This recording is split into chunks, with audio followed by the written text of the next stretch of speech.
Itong pagtaas, nagbigay na kasi ng babala ito pong Department of Agriculture na may possibility daw po na umabot ng more than 300 pesos per kilo ang presyo po ng manok. Worst case scenario naman daw po yan. Pero kamustahin lang po namin, kamusta po ang supply ng manok dito sa bansa? At ngayon po ba apektado na rin kayo dito sa patuloy na pagtaas ng presyo ng krudo?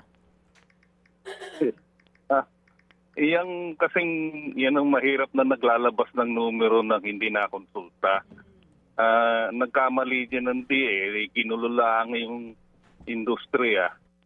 Ay ganun pa man, ang sitwasyon ngayon ay wala nga sa tempo yung yung numero kasi ngayon bumabaksak ng husto yung farm gate. Ilang araw lang, nagmula sa mahigit 100, meron na ngayong 72, meron na 65. Farm gate ito nagko-collapse kasi nga wala nang pambili ang tao. Hinigop na ng mga oil companies yung pera ng tao na para sa pagkain. Hindi nakakatulong yung ganyan na mga numero na nanggaga. Inuunawa namin, at least kami nasa obra na worst case scenario.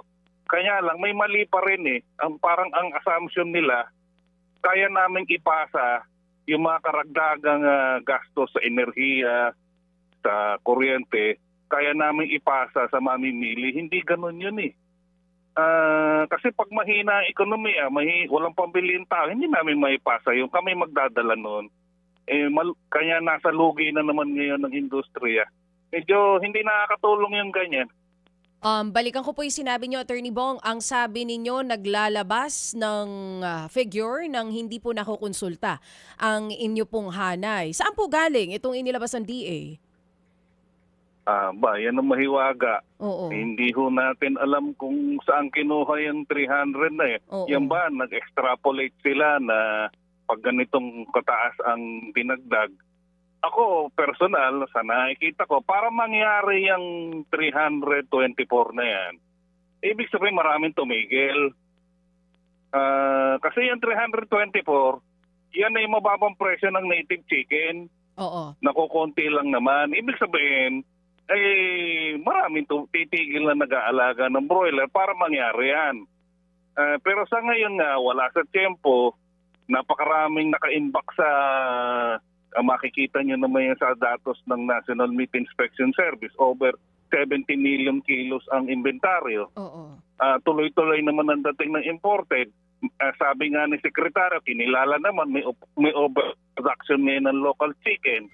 Kaya wala sa tempo. Mas maganda sana kung sinabi nila ang dun sa hearing na kailangan konsultahin namin ng industriya dahil hindi namin larangan.